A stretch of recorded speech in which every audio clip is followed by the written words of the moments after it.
Hello दोस्तों, welcome to my channel smart maths with Gautam में।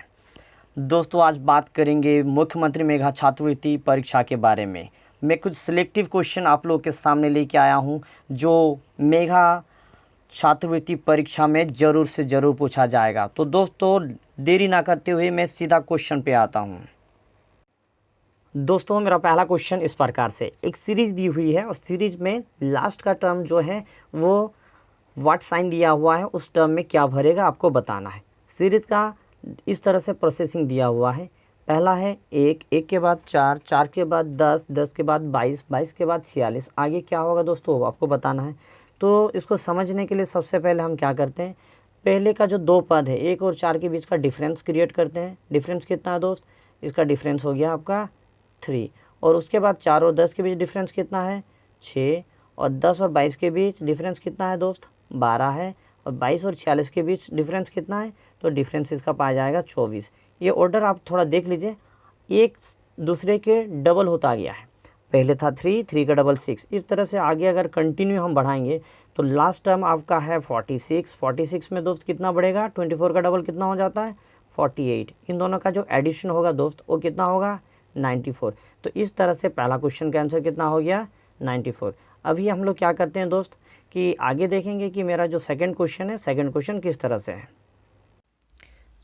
दोस्तों सेकंड क्वेश्चन के बारे में अगर बात करते हैं तो सेकंड क्वेश्चन इस प्रकार से दिया गया है 6, 13, 25, 51, 101, 101 के बाद डिश दिया हुआ है, यानी उसमें कितना भरेगा। तो दोस्तों इसको कैसे सॉल्व करेंगे, इसमें देखिए 6 और 25 में एक रिलेशन है कि 6 का 4 गुना, 6 का कितना गुना दोस्त 4 गुना में अगर हम एक जोड़े, कितना जोड़े 1, तो 6 गुना 4 24 प्लस 1 25 हो रहा है। 25 का 4 गुना, 25 गुना 4 कितना होता है दोस्त 100। 100 में अगर हम एक जोड़े तो कितना हो जाएगा 101। 101 मैच कर रहा है। तो इसी तरह से अल्टरनेटिव देखिए 13 इंटू 51, 13 के बाद 51 है, यानी 13 का 4 गुना से एक घटाया गया है। उसी प्रकार से 51 के 4 गुना से अगर एक घटाएंगे तो कितना होगा 51 गुणे 4, यानी 51 गुणे 4 कितना हो जाता है 204। 204 में अगर एक घटाते हैं तो कितना हो जाएगा 203, यानी आपका option number 3 is my correct answer. उसके बाद दोस्तों बात करते हैं क्वेश्चन नंबर 3 के बारे में। क्वेश्चन नंबर 3 में क्या दिया हुआ था दोस्तों, क्वेश्चन नंबर 3 में है 4, 27, 16, 125, 36, 36 के बाद डेज दिया हुआ है कि इसमें कितना भरेगा। तो इसको बनाने के लिए एक लॉजिक का यूज करते हैं। ये इस प्रकार से होगा, जो 4 दिया हुआ है 4 का मतलब कितना होता है कि 2 का स्क्वायर। 27 का मतलब होता है 3 का पावर 3। 16 का मतलब 4 का स्क्वायर। 125 का मतलब 5 का पावर क्यूब। 36 मतलब 6 स्क्वायर। अभी यहाँ पर देखिए अगर इस प्रकार से पैटर्न चलता आएगा, ठीक है, तो आगे वाला डिजिट क्या होना चाहिए आप लोग देख पाते हैं 2 के बाद 3, 3 के बाद 4, 4 के बाद 5, 5 के बाद 6 और 7। लेकिन 3 का क्यूब था, 5 का क्यूब था, तो अभी आपका जो नेक्स्ट आंसर होगा वो 7 का क्यूब होगा। तो 7 का क्यूब कितना होता है ब्रदर्स 343, ठीक है। अभी मैं नंबर 4 में आ जाता हूँ, क्वेश्चन नंबर 4। क्वेश्चन नंबर 4 में दिया हुआ है इन प्रश्नों में प्रत्येक में कुछ संख्याएं एक श्रेणी क्रम में दी गई है जिसमें से एक पद अशुद्ध है। अशुद्ध का मतलब होता है श्रेणी में एक पद गलत दिया हो, वो आपको बताना है। तो नंबर को पहले ध्यानपूर्वक देख लीजिए। नंबर इस प्रकार से 1, 4, 3, 16, 5, 32, 7 और 64, ठीक है। तो दोस्त यहाँ अगर बात करेंगे कि अगर 1 से 3 हुआ, 3 से 5 हुआ, 5 से 7 हुआ, सब में कितना कितना बढ़ रहा है 2 2 करके बढ़ रहा है अल्टरनेटिव, ठीक है। कैसे बढ़ रहा है अल्टरनेटिव 2 2, यहाँ देख पाते हैं 1 के बाद 3, 3 के बाद 5, 5 के बाद 7, ठीक है, ये तो ठीक है। नीचे वाला टर्म देख लीजिए, आपका 32 का दुगना 64 है, 16 का दुगना 32 है, लेकिन क्या 4 का दुगना 16 होता है, जी नहीं, यानी 4 आपका क्या है गलत पद दिया हुआ है। तो इसका आंसर कितना हो जाएगा दोस्त 4 हो जाएगा। अभी बात करते हैं नेक्स्ट क्वेश्चन में। नेक्स्ट क्वेश्चन मतलब क्वेश्चन नंबर 5। क्वेश्चन नंबर 5 है 3, 10, 29, 60, 127, 127 के बाद 218 और 345। ये क्वेश्चन थोड़ा सा टफ है, इसको मैं इस तरह से बताऊंगा। जो 3 दिया हुआ है, मान के चलिए 3 मीन्स है आपका ब्रश ले लेते हैं। 3 मतलब होता है, अगर मैं 1 का क्यूब लूँ, ठीक है, अगर मैं 1 का क्यूब लूँ और उसमें 2 जोड़ दूँ 3 आएगा। अगर 10 निकालना होगा, 10 में देखिए 2 का क्यूब लूँ और मैं 2 जोड़ दूँ 10 आ जाएगा। 2 का क्यूब 8 + 2 10। फिर 29 में देखेंगे 3 का क्यूब लीजिए 27 + 2। उसके बाद 60 दिया हुआ है। कितना दिया हुआ है? 60 को हम अगर 4 का क्यूब लेते हैं, ठीक है, तो 64 आ जाएगा। हो सके वो वाला गलत है, तो आगे वाला टर्म थोड़ा देख लेते हैं। 127 में क्या होता है? 5 का क्यूब 125, उसमें 2 जोड़े 127, एक करेक्ट है। 218 आपका देखिएगा 6 का क्यूब 216 और 2 जोड़ेंगे तो 218 होगा। 345 में 7 का क्यूब 343 में 2 जोड़ेंगे तो 345 होगा। लेकिन दोस्त ये जो 60 है, ठीक है, ये 60 गलत है, क्योंकि ये 4 का क्यूब +3 होना चाहिए था, मतलब ये 64 होना चाहिए था। करेक्ट आंसर होता ये कितना था? 4 का स्क्वायर 4 का क्यूब 64 + 2 यानी 66 होता है। तो 60 आपका करेक्ट आंसर होगा कि ये गलत टर्म दिया हुआ है। अभी नेक्स्ट क्वेश्चन देखते हैं। क्वेश्चन नंबर कौन सा? 6। ये ऑप्शन इस प्रकार से दिया हुआ, 3 के बाद 3, फिर 9, 18, 72, 360 और 2160। इसका थोड़ा रेशियो देख लीजिए। 360 में अगर बात करेंगे, 360 के बाद 2160 है, कितना मल्टीपल है? ये 6 मल्टीपल है। आपका 72 से 360 कितना मल्टीपल है? 5 मल्टीपल है। आपका 18 to 72 ये आपका 4 मल्टीपल है। इसी तरह से 9 से 12 हो गया, कितना मल्टीपल है? 2 मल्टीपल है। 3 से 9 हुआ, कितना मल्टीपल है? 3 मल्टीपल है। लेकिन पहले का जो 3 है वो 1 होना चाहिए था, लेकिन यहाँ 3 दिया हुआ है, तो option number 1 is my correct answer. ठीक है दोस्त, समझ में आ रहा है आपको धीरे धीरे। अभी मैं नेक्स्ट क्वेश्चन में आता हूँ, जो कि क्वेश्चन नंबर कितना है? 7। इसमें दिया हुआ है, क्वेश्चन नंबर 7 को थोड़ा ध्यानपूर्वक देखिए। पहला क्वेश्चन दिया हुआ है PQR के बाद भी है। लास्ट तरफ से अगर देखेंगे क्या दिया है दोस्तों? PQR के बाद भी दिया हुआ है, यानी लगातार डिजिट के बाद 4 डिजिट बाद भी आता है। कुछ ऑप्शन नंबर 2 में देखिए MNO लगातार है, उसके बाद 4 डिजिट बाद S आता है। इसके बाद आप 4 नंबर ऑप्शन देख सकते हैं, FGH लगातार है, उसके बाद 4 डिजिट बाद L आता है। BCD लगातार है, D के 2 डिजिट बाद F आता है। तो कौन सा गलत है? आपका ऑप्शन 3 गलत है। ठीक है, अभी बात करते हैं क्वेश्चन नंबर 8 के बारे में। क्वेश्चन नंबर 8 किस प्रकार से दिया गया है? BGLQ। क्वेश्चन नंबर 8 थोड़ा ध्यानपूर्वक देखिए, क्या दिया हुआ दोस्तों? BGLQ, और उसके बाद दिया हुआ है MRWB, 3 में INSX और 4 नंबर में EJNR। तो इसको कैसे पता करेंगे? थोड़ा इस प्रकार से देखते हैं इसको। क्वेश्चन नंबर 8 के जो टर्म एक दूसरे के साथ लिंक है, B के बाद G यानी 5वां के बाद है, फिर 5 नंबर में L, फिर 5वां में क्यूब, सब में 5-5 का अंतर है।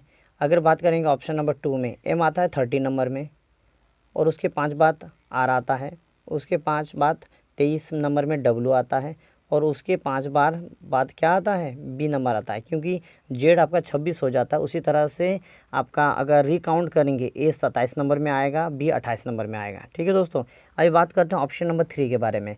I आता है 9 नंबर में, 9 में 5 जोड़ेंगे तो N 14 में आता है। उसके बाद और 5 जोड़ेंगे तो 14 और 5 अगर जोड़ देते हैं तो 19 में S आता है, और उसके बाद 24 में कौन आता है? X आता है। तो ये भी ऑर्डर जो है 5-5 इंक्रीमेंट हो रहा है। उसके बाद ऑप्शन नंबर 4 के बारे में अगर बात करेंगे, E आता है 5वां नंबर में, उसमें 5 जोड़ेंगे तो 10 होगा, जो J नंबर में आता है। उसमें अगर 5 जोड़ेंगे तो कितना होता है दोस्त? 15 होता है। 15 O के लिए आता है, ना कि N के लिए आता है। ठीक है, तो आपका ऑप्शन नंबर जो 4 है वो यहाँ पर गलत है। ठीक है दोस्तों, अभी बात करते हैं, एक डिजिट दिया हुआ है क्वेश्चन नंबर 9 में 87, 67, 47 और 17। इसमें से देखिए बाकी का जितना भी ऑप्शन दिया गया है 67 अभाज्य संख्या, 17 अभाज्य संख्या, 47 अभाज्य संख्या, लेकिन जो 87 है अभाज्य संख्या नहीं है, 3 से भागा जाता है। तो इसका आंसर कौन वाला हो जाएगा? इसका आंसर 1 नंबर वाला ही हो जाएगा आपका। अभी बात करते हैं नेक्स्ट क्वेश्चन की ओर। इसमें दिया हुआ है टेलीविज़न, चलचित्र, रेडियो और अभिनय।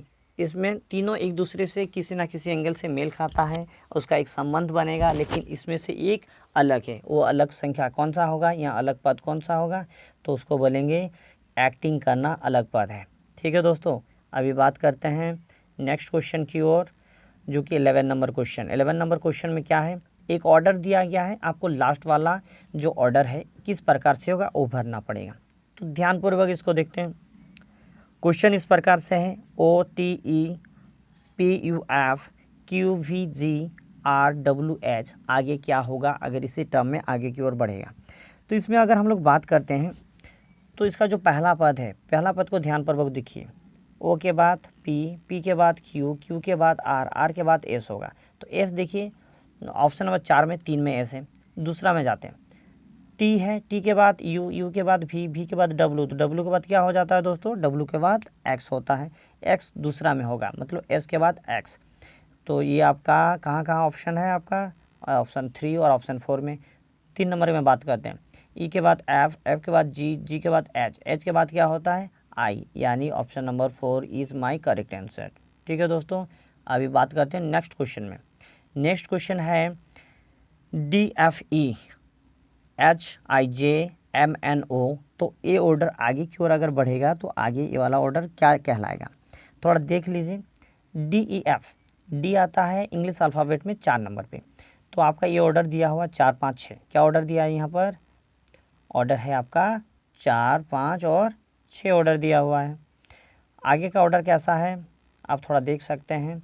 आगे है HIG, H होता है आपका 8 नंबर में, फिर 9, फिर 10। ठीक है, कंटिन्यू दिया हुआ। MNO यानी आता है आपका 13, फिर 14, फिर 15।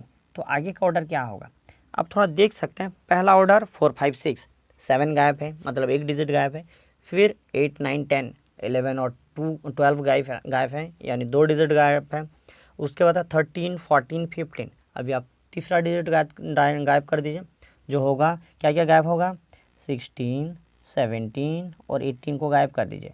अगर मैं 16, 17 और 18 को गायब कर दूं, उसके बाद कहाँ से शुरू करूंगा? 19, 20 और 21। 19 मतलब एस से शुरू होगा, 20 मतलब टी होगा, एस के बाद टी मतलब option number 1 is my correct answer. Okay दोस्तों, अभी मैं नेक्स्ट क्वेश्चन की ओर बढ़ता हूँ, जो क्वेश्चन नंबर 13 है। 13 क्वेश्चन क्या है? AYD BVF DRH, उसके बाद D से उसके बाद KGKL और J है। इसको कैसे बनाएंगे इसका थोड़ा देख लीजिए। ये जो एडिशन है, किसके किसके बीच का एडिशन के बारे में बात कर रहा हूँ। ये एडिशन आपका मिल जाएगा, ये एडिशन आपको मिल जाएगा इस प्रकार से। देखिए AYD, उसके बाद इसका एडिशन, उसके बाद इसका एडिशन, उसके बाद इसका एडिशन। जो एडिशन है नंबर का, ए का दोस्त कितना होता है? ए के बारे में बात कर रहा हूँ। ए का आपका 1, वाई का 25 नंबर में आता है, और आपका डी आता है 4 नंबर में। एडिशन कितना हो जाएगा? 30। ठीक है, नेक्स्ट में अगर चला जाऊँ BVF, बी आता है 2 नंबर में, वी आता है 22 में, और एफ आता है 6 में। एडिशन कीजिए 30 आएगा। उसी तरह से DRH 30 आएगा, KGL 30 आएगा। ठीक है, तो अभी बात करते हैं AYD के बारे में। ठीक है, तो ये जो बढ़ रहा है, ए के बाद देखिए बी है। ठीक है, इसको थोड़ा मैं इरेज कर लेता हूँ।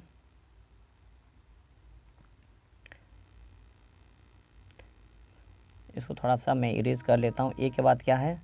ए के बाद थोड़ा इरेज, हाँ लगभग इरेज हो गया।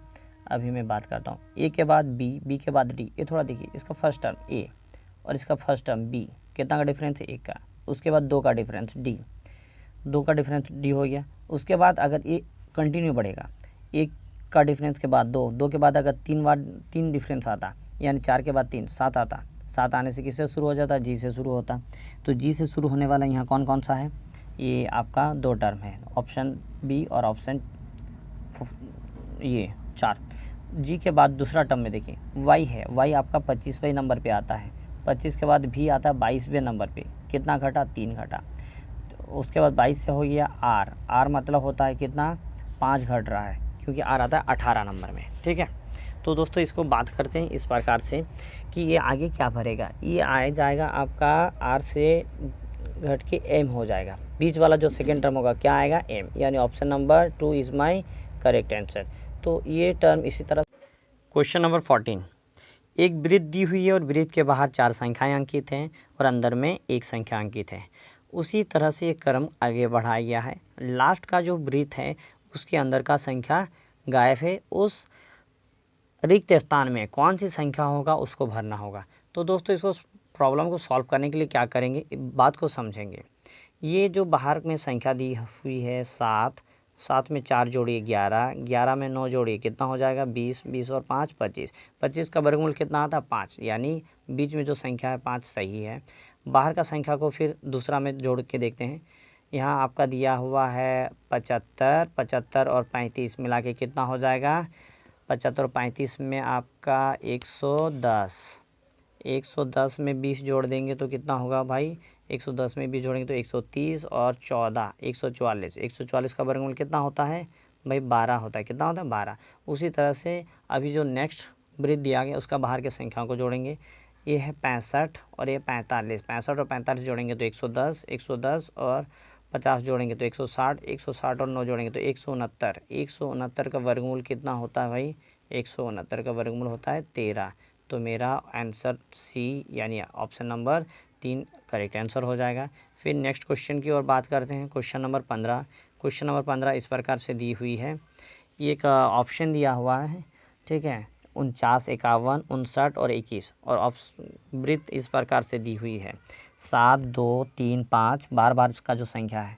इसको सॉल्व करने के लिए देखिए क्या करते हैं, यहाँ आपका अगर इस तरह से गुना करते हैं 5 गुना 3 15, 15 प्लस 7 गुना 2 14, 15 और 14 जोड़ेंगे तो कितना आएगा 29 आएगा, सही है 29।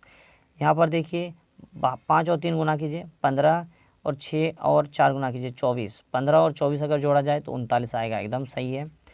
6 गुना 5 कितना होता है 30 होता है, 30 में हम 3 गुना 7 करेंगे यानी 21 करेंगे तो कितना आएगा 51 आएगा। तो ऑप्शन नंबर 2 करेक्ट आंसर आएगा। अभी नेक्स्ट क्वेश्चन की ओर चाहते हैं। नेक्स्ट क्वेश्चन, इसमें रेशियो में व्हाट साइन दिया हुआ है उसे आपको भरना पड़ेगा। आपका पहला क्वेश्चन इस प्रकार से है 42 अनुपात 20, फिर समानुपात साइन दिया हुआ है 64 अनुपात डेज दिया हुआ है, डेज को भरना पड़ेगा। तो पहले रिलेशन को समझना है कि ये किस प्रकार से एक दूसरे से रिलेटेड है। पहले 42 और 21 में बात करते हैं। 42 21, 42 का आधा कितना होता है भाई 21 होता है, 21 से एक माइनस करके यहाँ 20 लिखा हुआ है। उस प्रकार से नेक्स्ट 64 का आधा कितना होता है, 64 का आधा होता है 32, 32 से अगर एक घटाएंगे कितना हो जाएगा 31, तो ऑप्शन नंबर 4 सही होगा। अगर इसके बाद में नेक्स्ट क्वेश्चन में बात करता हूँ, नेक्स्ट क्वेश्चन इस प्रकार से दिया हुआ 8 अनुपात 28 समानुपात 27 अनुपात 20, उसमें क्या भरेगा। 8 जो होता है 8 को हम इस प्रकार से लिख सकते हैं कि 8 को लिखा जाएगा 2 का पावर क्यूब 8। 28 को क्या लिख सकते हैं, 28 को लिख सकते हैं कि 3 का पावर क्यूब 27 होता है, उसमें 1 जोड़ेंगे तो 28 हो जाएगा। उसी तरह से समानुपात के बाद दिया हो 27, यानी 3 का पावर क्यूब 27 होता है। तो नेक्स्ट में क्या भरेंगे, तो जिस प्रकार से ऊपर को भरा गया है अभी इसमें भर के देखिए, इसमें होगा 4 का पावर क्यूब यानी 64, 64 में 1 जोड़ेंगे तो कितना होगा भाई 64 में 1 जोड़ेंगे तो 65 आएगा, यानी 65। कौन सा ऑप्शन मेरा सही हो रहा है 65, मतलब कौन सा ऑप्शन सही है, ऑप्शन नंबर जो 2 है वो सही हो जाएगा। ठीक है दोस्तों, इसको नेक्स्ट क्वेश्चन 8 गुणा -3 प्लस 10 का मान क्या होगा। 4 ऑप्शन नीचे दिया गया है। तो दोस्तों सबसे पहले क्या करते हैं, 8 को मैं 3 के साथ गुना करूँगा। 8 गुना 3 कितना होता है -24, -24 में कितना जोड़ना है 10 जोड़ना है, यानी कितना हो जाएगा ऑप्शन नंबर 3 -14 नंबर सही हो जाएगा। फिर इसको नेक्स्ट क्वेश्चन में आते हैं। 5/6 के तुल्य भिन्न क्या है, मतलब 5/6 किसके बराबर है। नीचे जो इतने सारे ऑप्शन दिया गया है 5/6 किसके बराबर है। आप पहले इसको थोड़ा काट के देख लीजिए। 18 3 से कटेगा, 3 छक्के 18 और 3 5 15, ये तो 6/5 आता है, ये भी 6/5 है। इसको थोड़ा कैंसिल करके देखिए, 3 से 3 5 15 और 3 छक्के 18, यानी option number 4 is my correct answer. ठीक है, अभी मैं नेक्स्ट क्वेश्चन की ओर आता हूँ। क्वेश्चन नंबर 73 नंबर क्वेश्चन में 3 संख्याएं दी गई है 8.4, 7.6 और 9.2 का औसत मान क्या होगा। तो औसत मान कैसे निकालते हैं। औसत मान निकालने के लिए सबसे पहले क्या करते हैं ना, सभी संख्याओं को आपस में जोड़ते हैं। यानी 8.4 प्लस 7.6 प्लस 9.2 और डिवाइडेड बाय कितना टर्म है 1 2 3, यानी 3 से भागा करेंगे। तो अगर हम तीनों संख्या को आपस में जोड़ेंगे तो कितना हो जाएगा दोस्तों, 8.4, 7.6 एंड 9.2, यानी आपका एडिशन आ जाएगा 25.2। 25.2 को अगर मैं 3 से डिवाइड करूँगा तो मेरा आंसर कितना आ जाएगा, 3 8 24, 3 4 12, यानी 8.4। कितना आएगा 8.4। तो 8.4 मतलब ऑप्शन नंबर 1 मेरा सही आंसर आएगा। नेक्स्ट क्वेश्चन में अगर बात करते हैं 74 नंबर क्वेश्चन, यदि 4x बराबर 4x माइनस 3 इजिकल टू 33 है तो x का मान ज्ञात करें। हम लोग इसको सिंप्लीफिकेशन में बहुत अच्छे से पढ़े थे। इसमें क्या होता है कि आपको सबसे पहले क्या करना है ना, 4x को अपने बाईं ओर रखना है और -3 को दूसरी ओर ले जाइए जहाँ पहले से 33 है। तो 33 और प्लस 3 हो जाता है। तो आपका 4x बराबर कितना आ जाएगा 36। अब 4 9 जा 36, यानी x का वैल्यू कितना आएगा 9। Option number 3 is my correct answer.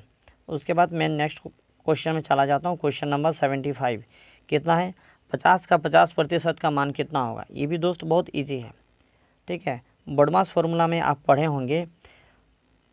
50 का मतलब होता है गुणा, 50% का मतलब होता है 50/100। इसमें क्या करेंगे, नीचे का 2 जीरो ऊपर का 2 जीरो कैंसिल करेंगे, 5 और 5 आपस में गुणा होगा तो कितना होता है 25, यानी 25 मेरा सही आंसर हो जाएगा। नेक्स्ट क्वेश्चन नीचे दिया हुआ है। क्वेश्चन है इस प्रकार से, एक त्रिभुज का समकोण त्रिभुज ड्रॉ किया गया है। इसमें दिया गया है कि x का मान ज्ञात करें। हम लोग पहले से जानते हैं कि ऑप्शन नंबर जो बी है वो समकोण होता है। तो त्रिभुज के तीनों कोणों का योगफल 180 डिग्री होता है, अर्थात आपका जो कोण ए और कोण सी है दोनों मिला के कितना डिग्री होगा 90 डिग्री होगा। तो कोण ए का मान कितना है 2x और कोण बी का मान है ओनली x, और दोनों मिला के कितना हो जाएगा 90 डिग्री। 2x प्लस x कितना हो जाता है दोस्तों 3x, 3x बराबर 90 डिग्री। तो x का मान कितना आ जाएगा 30 डिग्री। कितना डिग्री 30 डिग्री। ओके, तो 30 डिग्री मतलब question number option number 4 correct answer आएगा। अभी बात करते हैं क्वेश्चन नंबर 77 में। यहाँ दिया हुआ है रवि ने 8,000 रुपये में टीवी खरीदा तथा उसे बेचकर 20% लाभ कमाया। मतलब 8,000 में ख़रीदा था और 20% लाभ कमाया है। तो लाभ का जो अमाउंट आएगा आपका वो 8,000 से ज़्यादा ही आएगा, ठीक है। तो इसको कैसे सॉल्व करेंगे, टीवी का विक्रय मूल्य क्या होगा। तो विक्रय मूल्य निकालने का एक फॉर्मूला होता है। क्या होता है वो फॉर्मूला इस प्रकार से है कि पहले आपको लिखना है क्रय मूल्य। क्रय मूल्य कितना है 8,000 रुपया, गुणा देना है।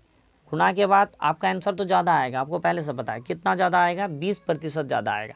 यानी 100 से 20 जोड़िए, 100 से अगर 20 जोड़ें तो कितना आएगा 120/100। यहाँ पर कैंसिल कीजिए 0 0, यहाँ 1 0 कैंसिल, यहाँ 1 0। तो 800 × 12 को अगर गुना करेंगे 8 12 कितना होता है 96, यानी 9600 आपका आंसर आ जाएगा, ठीक है दोस्तों। अभी मैं नेक्स्ट क्वेश्चन की ओर जाता हूँ। Next question 78 number question. 78 number question में दिया हुआ है 5 का पावर 6 × 5 का पावर 2 फिर डिवाइडेड बाय 5 का पावर 3। तो हम लोग इसमें पढ़े हैं जब कोई समान संख्या का पावर अलग अलग रहे और उन दोनों को गुना करना है तो क्या होगा, संख्या उतना ही रहेगा और पावर आपस में जुड़ जाता है। यानी 6 और 2 आपस में जुड़ के कितना हो जाएगा 5 का पावर 8, और इसको भागा करना है 5 का पावर 3 के साथ। जब भागा करते हैं समान संख्याओं में तब पावर आपस में क्या होता है घट जाता है, यानी 8 से 3 घटेगा तो कितना हो जाएगा भाइयों 5 का पावर 3 आएगा। तो 5 का पावर 3 मतलब 6 2 8, 3 घटेगा तो 5 का पावर कितना आएगा भाई 3 नहीं, 5 का पावर 5 आएगा। यानी option number 3 is my correct answer. Okay, अभी बात करते हैं 79 नंबर क्वेश्चन में। दिया हुआ है किसी वर्ग का परिमाप 100 मीटर है। क्या दिया हुआ है, वर्ग का परिमाप 100 मीटर है। यानी एक वर्ग दिया गया है जिसका चारों भुजा आपस में बराबर होता है, उसका योगफल दिया हुआ है 100 मीटर। तो एक भुजा कितना का आएगा, एक भुजा आएगा 100 को हम 4 से डिवाइड करेंगे, यानी कितना ये, यानी आपका आ जाएगा 25। कितना आएगा भाई 25। उसका क्षेत्रफल क्या होगा, वर्ग का क्षेत्रफल का फॉर्मूला आप जानते हैं, भुजा गुणा भुजा या फिर भुजा स्क्वायर। यानी आपको क्या निकालना पड़ेगा 25 का स्क्वायर निकालना पड़ेगा। 25 का स्क्वायर कितना होता है, गुणा कर लेते हैं 25 का स्क्वायर, यानी 625 मीटर स्क्वायर। कितना, 625 मीटर स्क्वायर, यानी आपका option number 4 is my correct answer. Okay, 80 number question. 80 number question में आते हैं। क्वेश्चन इस प्रकार से दिया हुआ है, 4.1/2 प्लस 3.1/4 का मान क्या होगा। तो सबसे पहले क्या करेंगे भाई, यहाँ पर 4 और यहाँ पर 3 दिया हुआ, आपस में जोड़ेंगे 7। फिर कितना दिया हुआ है, फिर इस प्रकार है कि 1/2 और 1/4 को आपस में जोड़ना है। तो क्या करेंगे, 7 की जगह 7 लिखेंगे, इसको जोड़ेंगे। नीचे कितना हो जाएगा, 2 और 4 का एलसीएम 4, 2 दूनी 4 होता है, यानी ऊपर में 2, यहाँ पर 1, 3, यानी 7 पूर्णांक कितना हो जाएगा, 7.3/4, और ऑप्शन नंबर 1 ये करेक्ट। तो दोस्तों मैं एक कलेक्शन लाया था आप लोगों के सामने, कुछ रीजनिंग का और कुछ मैथ का एक सिलेक्टिव क्वेश्चन लाए हैं, जो मेगा छात्रवृत्ति परीक्षा में सटीक आने वाला है। इस वीडियो को आप अच्छे तरह से ध्यानपूर्वक स्टडी कीजिए। उम्मीद करता हूँ बहुत सारे क्वेश्चन आप लोगों को आसानी से एग्ज़ाम सेंटर में सॉल्व होने वाले हैं। तो उम्मीद करता हूँ दोस्तों आप सभी को मेरा क्वेश्चन अच्छा लगेगा, पसंद आएगा, ठीक है। और आप लोग बेझिझक पूरा तैयारी कीजिए और सबका नंबर अच्छा है, मैं ही कामना करूँगा आप सभी से।